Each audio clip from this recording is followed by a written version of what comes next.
اور حضرت عمر یعلا بن امیہ کے ساتھ طواف کر رہے ہیں. یعلا بن امیہ اللہ کی محبت کے اندر محو ہو جاتے ہیں. اچانک خانہ کعبہ کو رکن یمانی سے گلے کو لگا دیتے. خانہ کعبہ ہے، کوئی مزار نہیں ہے، کوئی قبر نہیں ہے، کوئی پتھر نہیں ہے، قبلہ ہے مسلمانوں کا جس کی طرف منہ کر کے نماز پڑھی جاتی ہے. اس کے رکن یمانی کو ایک صحابی رسول گلے لگا لیتا ہے، فرط محبت سے چومنا شروع کر دیتا ہے، رونا شروع کر دیتا ہے اللہ کو یاد کر کے. نیت کی باتیں ہوتی ہیں. یہ نیت بری ہے، عمدہ نیت کے ساتھ یہ کام کر رہا ہے. حضرت عمر نے ایک دم دیکھا کہ یعلا بن امیہ یہ کر رہے ہیں، رک گئے. اے یعلا یہ کیا کر رہا ہے؟ اما تفت مع الرسول صلی اللہ علیہ وسلم، کیا تو نے رسول اللہ صلی اللہ علیہ وسلم کے ساتھ طواف نہیں تھا کیا تھا؟ کیا رسول اللہ نے حجر اسود کے علاوہ کسی رکن کو اس طرح چوما تھا، یہ کام کیا تھا؟ نہیں عمر، ایسا تو کچھ نہیں تھا ہوا، بس ہوا یہ میرے پہ اللہ کی محبت غالب آ گئی اور میں اس کو چومنے لگا. یہ رابی کا تو گھر ہے، اس میں حرج کیا ہے؟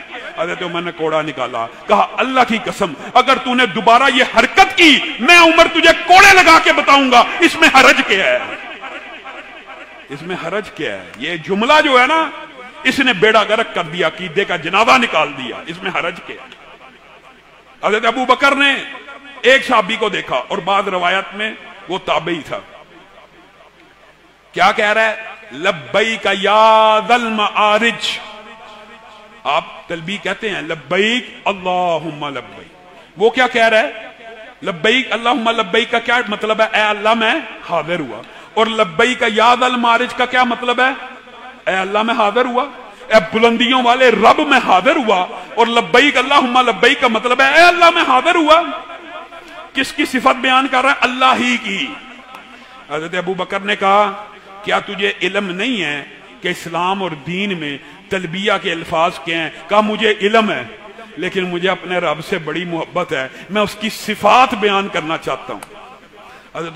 حضرت ابو بکر نے کوڑا نکال لیا، کہا میری بات سن لے، اگر تو نے لبیک اللہم لبیک کے علاوہ دوبارہ زبان سے لبیک یا ذا المعارج کے الفاظ کہے ابو بکر کا کوڑا ہوگا، تیری کمر ہوگی. دین وہ ہے جو رسول اللہ صلی اللہ علیہ وسلم کہہ جائیں، جو بات حدیث سے ثابت ہو جائے. اور اللہ کی قسم قربان جائیں صحابہ کے اوپر. صحابہ نے نبی کریم صلی اللہ علیہ وسلم کی حدیث کے ساتھ جو محبت اور مودت کا اظہار کیا وہ بھی ہمارے لیے مشعل راہ ہے. عثمان بن طلحہ ہیں، نبی کریم صلی اللہ علیہ وسلم فتح مکہ کے اندر جب مکہ کو فتح کرتے ہیں، مختصر سا آپ کے سامنے ایک خاکہ رکھتا ہوں. خانہ کعبہ کے اندر نماز پڑھتے ہیں. عثمان بن طلحہ کلید بردار تھے، خانہ کعبہ کی چابیاں ان کے پاس تھی. نماز پڑھ کے باہر آئے، کہا عثمان بن طلحہ کہاں ہیں؟ کہا اس واقعے سے قبل ایک واقعہ ہوا، وہ بھی آپ کے سامنے رکھ دیتا ہوں. چلیں بات آئی ہے تو نبی کریم نے حضرت عمر کو کہا جب خانہ کعبہ پہنچے کہ اس کی چابیاں کیا؟ انہوں نے کہا عثمان بن طلحہ کے پاس ہے. کہا جاؤ عثمان بن طلحہ سے چابیاں لے کے آؤ. عثمان بن طلحہ کے پاس حضرت بلال گئے، ان کے گھر گئے، ان کو کہا چابی مانگ رہے ہیں رسول اللہ صلی اللہ علیہ وسلم. تو ان کی والدہ نے اس وقت ابھی اسلام قبول نہیں تھا کیا، عثمان بن طلحہ اسلام قبول کر چکے تھے. ان کی والدہ کہتی ہیں ان کو چابیاں نہ دینا معاذ اللہ، یہ بے دین لوگ ہیں، خانہ کعبہ کی چابیاں تو نے ان کے سپرد نہیں کرنی. کچھ تحیر ہو گئی. نبی کریم نے حضرت عمر کو بھیجا جائیے بلال کا پتہ کیجئے، ہم نے اندر نفل پڑھنے ہیں. تو وہ چابیاں لے آئے. حضرت عمر جب بلال کے پاس پہنچے دیکھا بلال دروازے کے باہر کھڑے ہیں. کہا چابیاں کیوں نہیں لیتا؟ کہاں پہ عثمان؟ اس کی والدہ جو 1 منٹ پہلے کہہ رہی تھی ان کو چابیاں نہ دینا، امیر عمر کی گرجدار آواز سن کے کہتی ہے دے دو ان کو چابیاں دے دو. چابیاں لے کے آئے. رسول اللہ نے عبادت کی، باہر نکلے. ہر صحابی کے دل میں خواہش ہے آج چابی مجھے مل جائے گی. خانہ کعبہ کی تولیت، دروازے کے کلید بردار ایک عہدہ تھا، ایک بڑا مقام تھا. کہا عثمان بن طلحہ کا ہے؟ کہا روتے ہوئے چلا گیا ہے، رو رہا تھا. کہا اس کو بلاؤ. عثمان بن طلحہ آپ نے میں چابیاں دی ہیں، کیا آپ کو اس بات کی تکلیف ہے؟ نہیں اللہ کے رسول اس بات کی تکلیف نہیں ہے، میں تو اسلام قبول کر چکا ہوں۔ ہاں اس بات کی تکلیف ضرور ہے۔ سنیے حجیت حدیث کا واقعہ۔ ایک وقت تھا آپ کسی جگہ پہ آئے تھے، ابھی آپ نے مکہ سے ہجرت نہیں تھی کی، آپ نے مجھے کہا تھا عثمان مجھے خانہ کعبہ کے اندر نماز پڑھنے دے۔ اس وقت میں نے اسلام نہیں تھا قبول کیا ہوا، میں نے کہا تھا میں آپ کو چابیاں نہیں دوں گا۔ تو آپ نے ایک جملہ کہا تھا، وہ جملہ کیا تھا؟ عثمان ایک وقت آئے گا یہ چابیاں تو اپنے ہاتھ سے میں محمد صلی اللہ علیہ وسلم کو دے گا۔ کاش میں اس وقت ایمان لے آتا۔ آج وہ سارا منظر میری نظروں کے سامنے گھوم رہا ہے، آپ کی حدیث کی عظمت میرے آنکھوں کے سامنے آ رہی ہے۔ نبی کریم صلی اللہ علیہ وسلم نے ان کی یہ بات سنی، اعلان کیا خذوہا خذوہا، اے عثمان بن طلحہ چابیاں آپ کو پہلے دی تھی کافروں نے، مشرکوں نے، خاندانی طور پہ کفار سے آتی گئیں، آپ سے چابیاں چھین لی گئیں۔ خذوہا خالدتن تالدتن، اب میں محمد صلی اللہ علیہ وسلم دیتا ہوں۔ قیامت قائم ہو سکتی ہے جب تک ایک ظالم اور کافر بادشاہ نہیں آئے گا، آپ سے کوئی چابی نہیں کھینچ سکے گا۔ اٹھائیے تاریخ 1400 برس گزر گئے، آج تک چابی حجیت حدیث کو معمولی سمجھنے والوں، نبی کے فرمان کو چھوٹا سمجھنے والوں، نبی نے کہا خالدتن تالدتن، ہمیشہ کے لیے یہ چابی تیرے خاندان میں رہے گی۔ کبھی فاطمیوں کی خلافت آئی، کبھی عباسیوں کی آئی، کبھی امویوں کی آئی، کبھی کرامتی آئے، کبھی سرکش لوگ آئے، کبھی ترک آئے، کسی کو جرت نہیں ہو سکی عثمان بن طلحہ کے خاندان سے چابی لے لے۔ آج بھی چابی ان کے پاس ہے۔ یہ ہے نبی کی حدیث کی حجت۔ آپ نے کیا سمجھا نبی کے قول کو؟ کچھ نہیں سمجھا۔ اگر نبی کے قول کو سمجھا ہوتا تو یہ بکواس، اب سخت بات ہو جاتی ہے، یہ بات منہ سے نہ نکالتے، حدیث تو ٹھیک ہے لیکن کا جو لفظ ہے اس نے برباد کر دیا۔ حدیث ٹھیک ہے، عمل کرنا شروع کر دے، حدیث صحیح ہے، عمل کرنا شروع کر دے۔ یہ کس نے مغالطہ ڈال دیا؟ ابو ذر غفاری رضی اللہ تعالیٰ عنہ۔ آخری وقت ہے، بات کو مختصر کرتا ہوں، آخری وقت ہے، بالکل بیماری کے عالم میں نظر لگ گئی ہوئی ہے۔ بیوی رونا شروع کر دیتی کہ آپ اللہ کے رسول کے صحابی ہیں، آپ کی اتنی قدر و منزلت ہے، آپ کا اتنا مقام ہے، آپ کا اتنا مرتبہ ہے، اگر آج آپ فوت ہو گئے، میں تو بڑھیا ہوں، میں آپ کو غسل کیسے دوں گی؟ آپ کو کفنائے گا کون؟ آپ کو دفنائے گا کون؟ ابو ذر غفاری اس ندا کے عالم میں یہ حدیث سے محبت ہے، ایک دم سیدھے ہو کے بیٹھے، کہا ابشری ولا تبکی، خوش ہو جا، تجھے ایک خوشخبری سناتا ہوں، تو نے رونا نہیں ہے۔ میں ایک دن رسول اللہ کے پاس بیٹھا ہوا تھا، چند اور میرے ساتھی میرے ساتھ تھے، رسول اللہ نے کہا تھا ایک دن آئے گا تم میں سے ایک شخص فلات الارض یعنی جنگل میں فوت ہوگا۔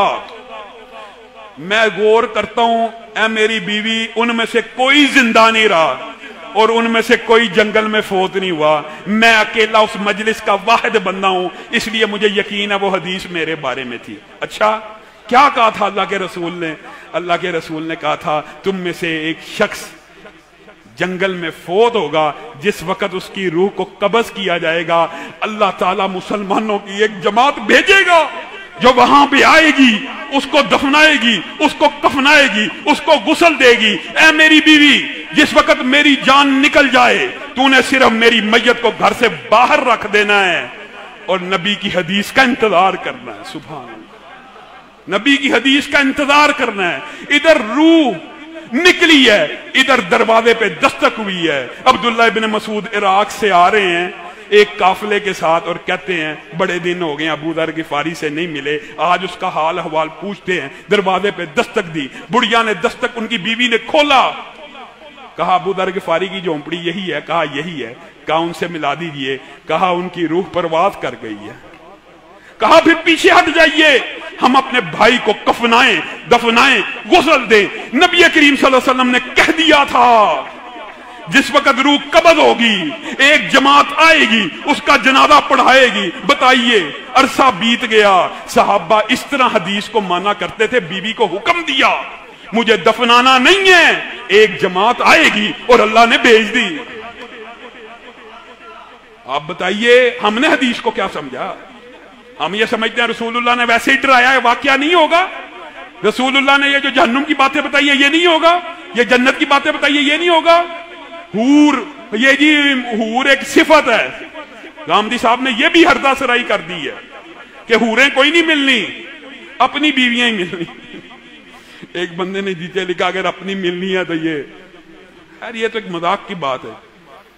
کہا حور ایک صفت ہے، فیہن قاصرات الطرف، اللہ کہہ رہا ہے۔ جائیے غامدی صاحب، آپ کے حور کے فلسفے کے اوپر اللہ نے قلم پھیر دیا، فیہن قاصرات الطرف، آگے کیا ہے؟ لم یطمثہن انس قبلہم ولا جان، بیوی کو تو انسان نے ہاتھ لگایا ہوتا ہے، اللہ کہہ رہا ہے وہ حوریں ملنی ہے، وہ پکیزہ شرم والی، آنکھوں کو نیچے رکھنے والی، لم یطمثہن انس قبلہم ولا جان، نہ جن کو انسانوں نے چھوا ہے نہ جنوں نے چھوا ہے۔